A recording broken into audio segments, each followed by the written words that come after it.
You could really hear it. You could really hear the conviction coming from Joe Brandon. Bro, that is like that is George Orwell, okay? I mean, I'm sorry. I feel like that's a bar directly ripped from 1984.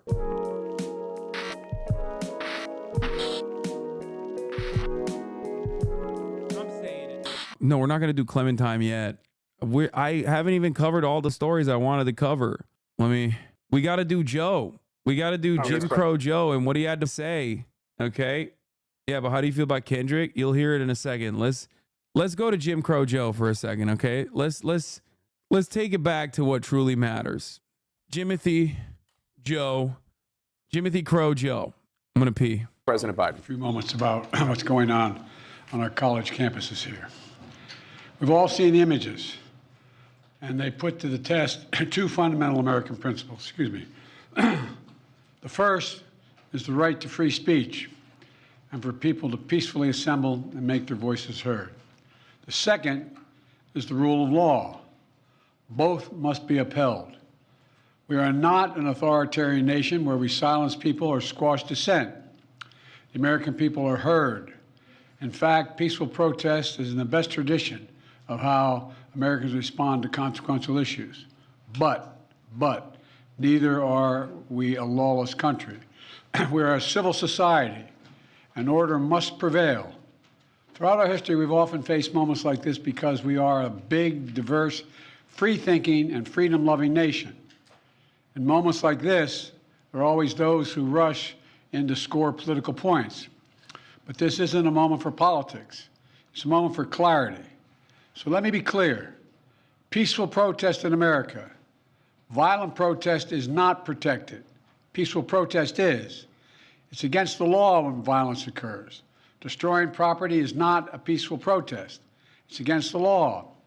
Vandalism, trespassing, breaking windows, shutting down campuses, forcing the cancellation of classes and graduations.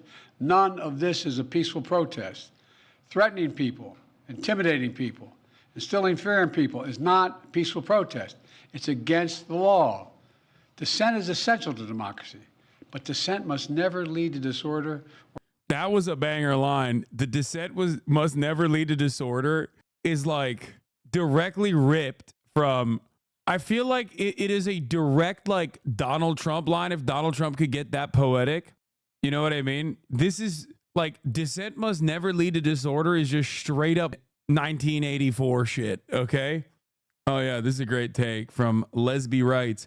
Rosa Parks was supposed to be in the back of the bus by law, and she said, no, I will sit in the front.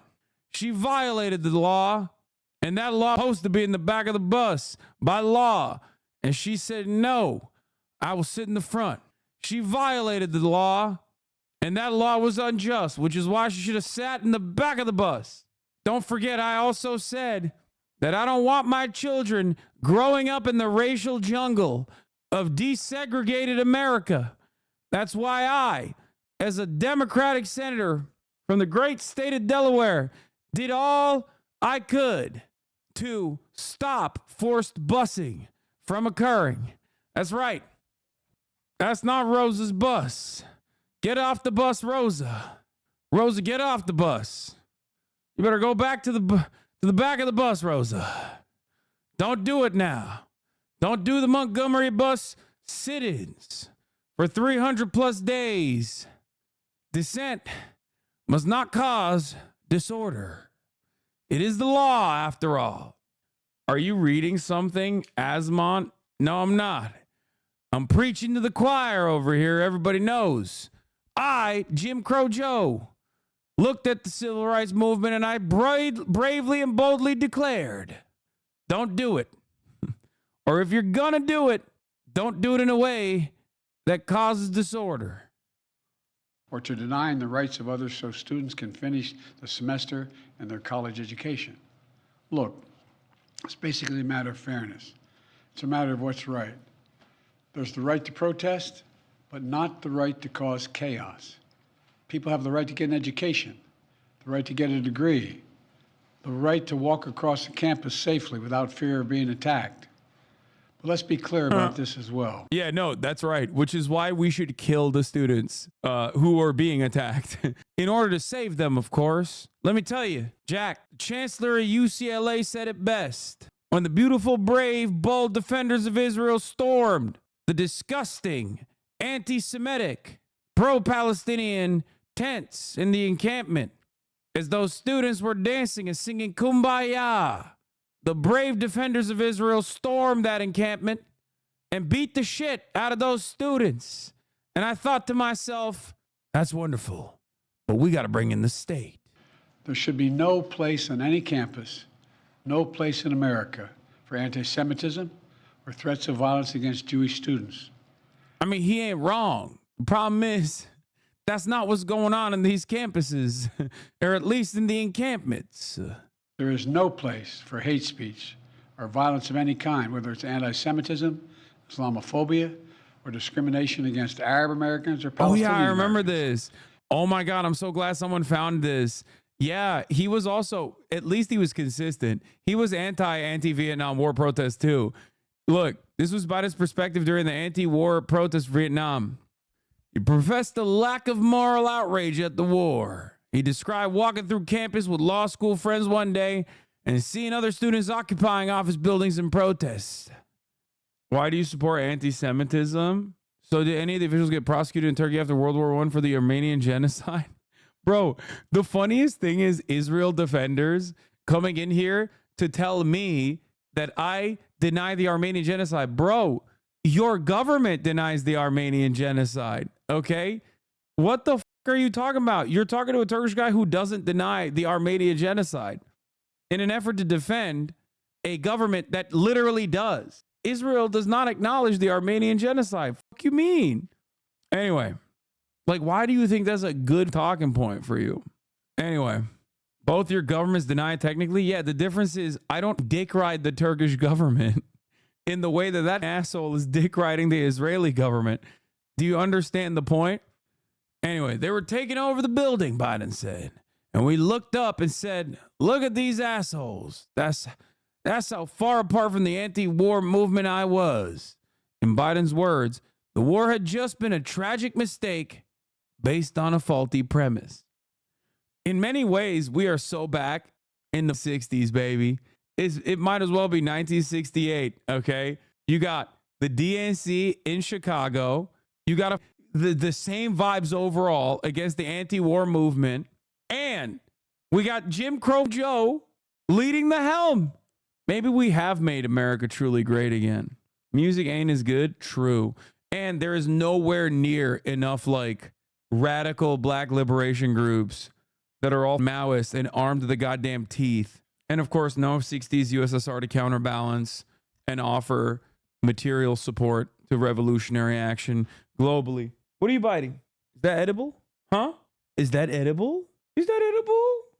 Oh my God. Oh my God. Oh my God. Oh my God.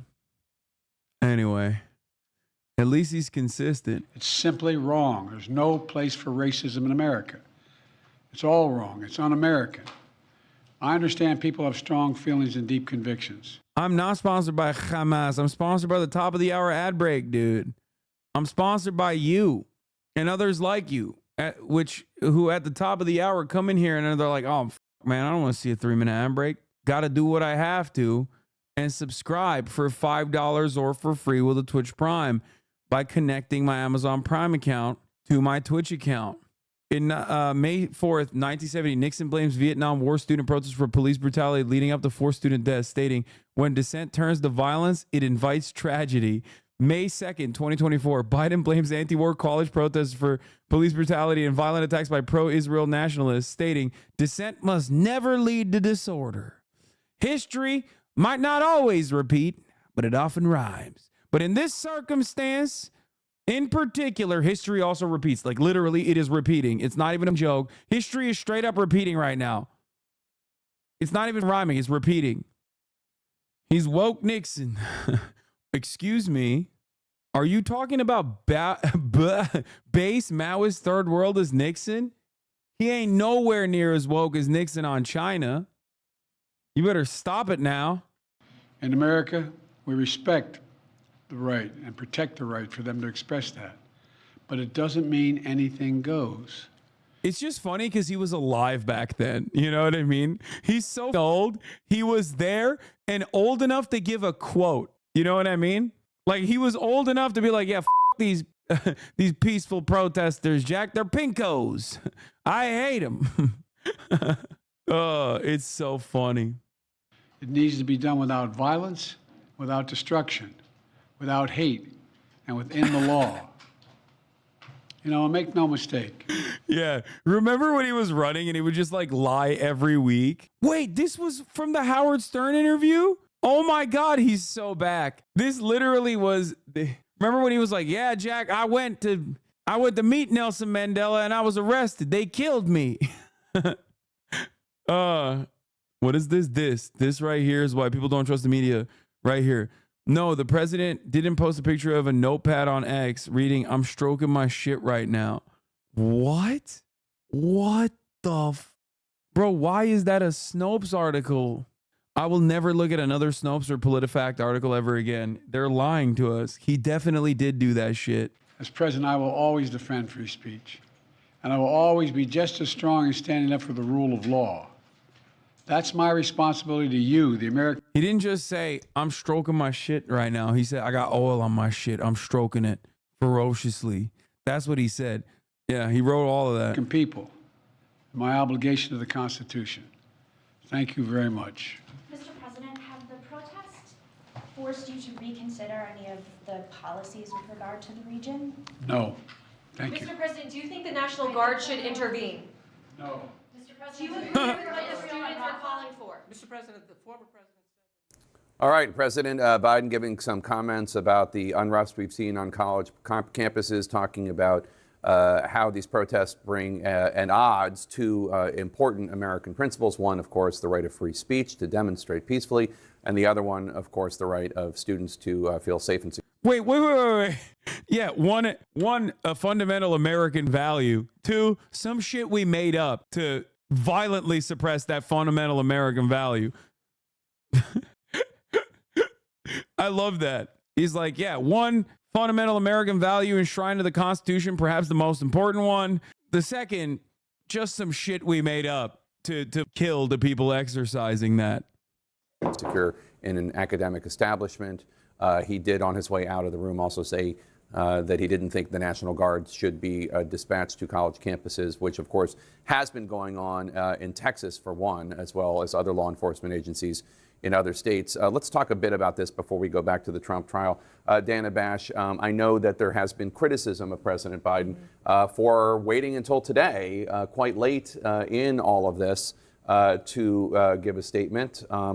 What were your thoughts? Yeah, we have heard from his spokespeople yesterday at the White House podium, and the deputy press secretary before that, since the unrest really started. But there have been calls, not just from his political opponents, but from his political supporters, to go out and to say something that gives clarity and a very solid argument for what is okay and what is not okay. And it's hard to imagine that anybody heard that and didn't hear a very, very clear argument that, as you said, Jake, you can be somebody who opposes any policy, and you should have the right. That is a fundamental right in the United States of America. Dude, this is such a funny, come on, dude. They're literally showing just the direct, definitional, clear-cut violation of the rights that they claim to care about. Like, the timing of the rubber bullet being fired in the background is hilarious. Like, you're dude, what's up with our parents? Well, like, I mean, my parents are Turkish, so it's different, obviously. They don't fuck with this shit at all. Like, they are very much pro-Palestine, okay? But it is, like, how are you like an American parent, you know, over the age of like 50, and you're watching this and not going like, the f-? What do you mean? Like, you're saying you care about free speech while I'm watching the opposite happening, and you're seemingly justifying it. Like, what's that about? But you can't intimidate. You can't do anything to stop people from going to classes or from feeling unsafe. And it is complicated. It is something that is steeped in nuance, but it's also something that a leader can and should, and I think probably in this case did, be. Yeah, okay, Dana Fash. Obviously, you like what he had to say. We saw your dumbass coverage. Able to clarify and make easier to understand for the American people. That's what a leader is supposed to do. And let's also be clear, we went way past nuance with the violence that we've seen the last 2 days. I mean, and that is, I think, the distinction that President Biden was trying to make. Yeah, those things are bad. And it's great that they aren't happening. Yeah, those things are bad. A violent suppression of free speech would be really bad and unconscionable, which is why I'm saying that the president capitulating to such anti-democratic interests from a select few rich people and I guess like people that pay not tuition, but people that donate to the college campuses, their demands have been met. And my own demands as Dana Bash has been met. And I think that that's great, actually, even though it goes against what I was just saying earlier about the free speech thing, which was something that is a fundamental value. I mean, breaking into the building at Columbia, the images that we saw out of UCLA, we were just showing some of them on the screens here. There have been all these conversations about these very, in many cases, terrible signs and messages that have been on these college campuses in terms of anti-Semitism. But the escalation in recent days, I think, is clearly what motivated the president to come out now, even after, I will say, every morning I have gotten up looking at the previous day. What did the president say about this? Because I've been waking up and covering at 5 in the morning these protests breaking out on these college campuses. And the answer has always been, until this afternoon, well, no, here's some paper, here's some off-camera comments from the administration. Clearly, they felt like they needed to finally say something. And I think you could really hear, you know, for President Biden, and Dana, you were talking about this as we listened to him, you could hear the conviction in his voice in this speech. Yep. So when you were doing your show this morning, Casey, 5 a.m. East Coast time is 2 a.m. Pacific. You could really hear it. You could really hear the conviction coming from Joe Brandon when he was like, "We should kill the students." When he said dissent must not lead to disorder, bro, that is like that is George Orwell. Okay, I mean, I'm sorry, that is such a. I feel like that's a bar directly ripped from 1984. Dissent must not lead to disorder. I feel like this is what villains say when they're trying to stop civil liberties from and civil movements from happening. Yeah, George Foreman, 1998. Pacific time, and it was at 1 a.m. Pacific time, I believe, that law enforcement went into the encampment at the campus of UCLA in Los Angeles to clear out the encampment there, which obviously is generally not a smooth and easy process. Josh Campbell is there, our law enforcement correspondent and a former FBI official. Oh my God, we brought our resident bootlicker on to talk about how wonderful the cops were and how restrained they were, and then I suspect he's going to talk about the guy how nasty the ground is now because of the students and not because of the cops that beat the shit out of them. Looking at the, well, that does not look ready for graduation. I'll just say that, Josh Campbell. No, it certainly doesn't. And, you know, after that clash that we saw last night with law enforcement here ultimately deciding that it was time to go in, they did this in steps. They issued an unlawful assembly order and then asked this crowd to disperse, and then they went in. The California Highway Patrol, there were some skirmishes. We talked to some of the officers inside who said that they had things that were thrown at them. I saw one officer who was covered in the powder from a fire extinguisher, but no injuries being reported at this point. We are learning, and I'll tell you as we kind of zoom in about what's left here. You can see behind me, there were 250 protesters approximately in this camp. That's what the CHP tells us. They brought in 250 officers of their own. So essentially one officer for one protester, bringing all of those individuals out.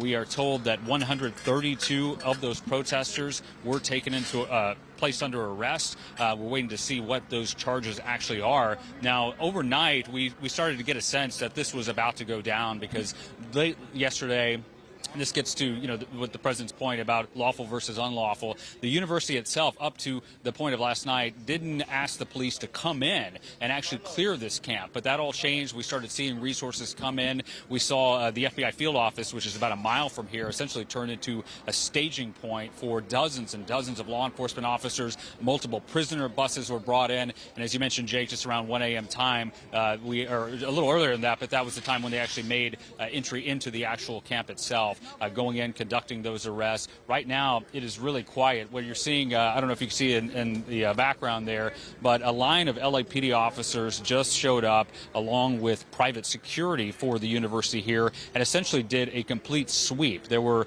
a few protesters that were still milling about. There was a standoff of sorts early this morning between the CHP and protesters on that perimeter. Then the CHP just left, but now the officers are back. They're clearing that camp. The university tells us that this is the beginning of the cleanup process after a very, very tense several days here, Jake. Yes, and that's usually, I should note, a beautiful, spotless campus in Los Angeles. Not what it looks like right there. Did you cover this genocide gatekeeping? No. Isn't this just fascism? Yes. What toys were you playing with? My little plushy pigs. Our neurodivergent king.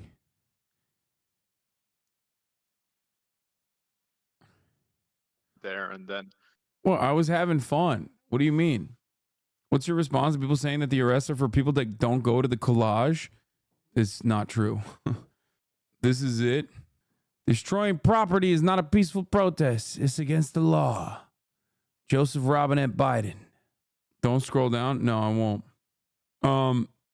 Oh yeah, Manhattan DA says that a gun was fired. An officer fired a gun during Columbia University confrontation. Officers summoned riot gear entered the campus. No one was injured. The shooting was first reported by news outlet The City and confirmed by Manhattan DA's Alvin Bragg's office. I mean, dude, that's why the other cop was texting. Bernie Sanders, this may be Biden's Vietnam. We're skipping all this shit.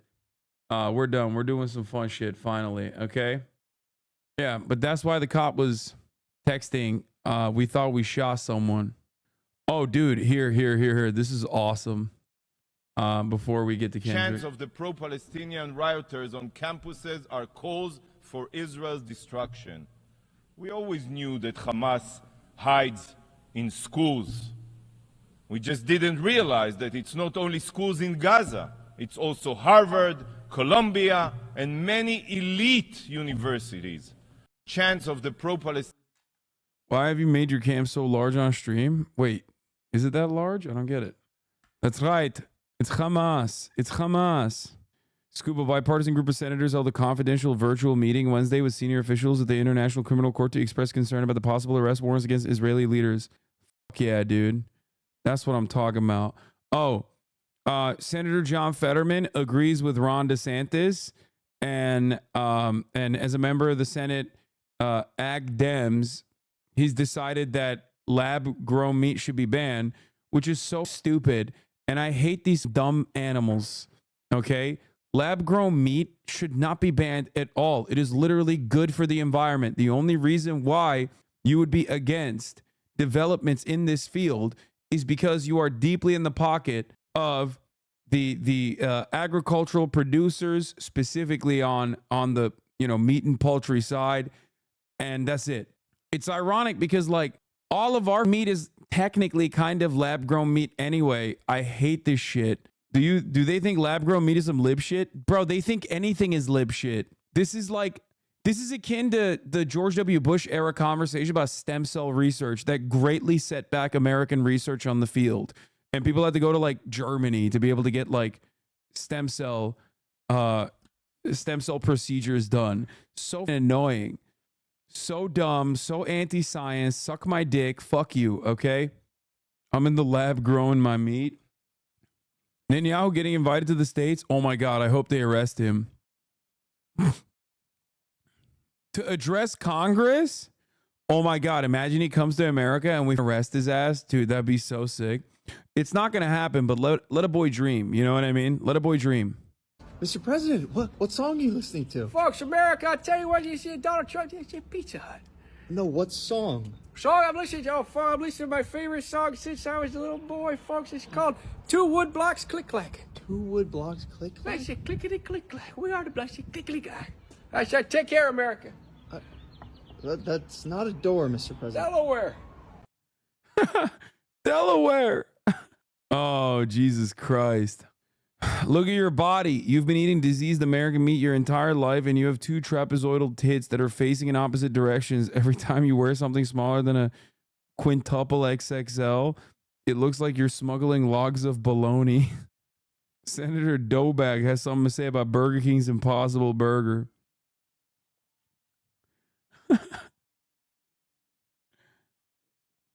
I only eat real food. That's why I'm so healthy that I nearly dropped dead at age 50. Jesus Christ. Felix got the smoke for Feder Wop. Anyway. Okay.